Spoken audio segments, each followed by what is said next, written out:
জয়গুরু। পরম প্রেমময় শ্রী শ্রী ঠাকুরের চরণে জানাই আমার শতকোটি প্রণাম।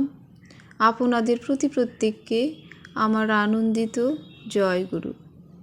শ্রী শ্রী ঠাকুর বললেন, দেখ, ইষ্টকর্মকে বাদ দিয়ে যা করতে যাবি তাতেই কিন্তু কষ্ট পাবি, কিছুতেই উন্নতি করতে পারবি না। হাতে কাম করবি আর মিষ্টি মুখ রাখবি, দিন রাত খাটবি, মাথা চোখ হাত পা এমন করে চলবে যে মানুষ অবাক হয়ে যাবে, ভাববে এ জাদু নাকি। আর চরিত্রকে ঠিক করা লাগবে। তোরা যদি ঠিক না হোস তবে নতুন যারা আসবে তারাও খারাপ হয়ে যাবে। কাজ করবি দ্রুত, সূক্ষ্ম, সুন্দর করে।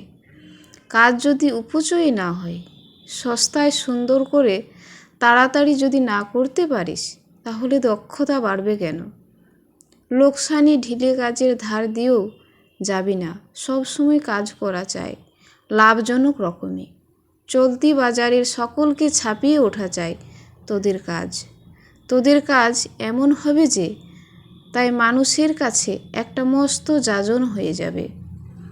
কাজের ভিতর দিয়ে যে যাজন হয় তার তুলনা নেই। পরম প্রেমময় শ্রী শ্রী ঠাকুর অনুকূল চন্দ্র। জয়গুরু। বন্দে পুরুষোত্তমম।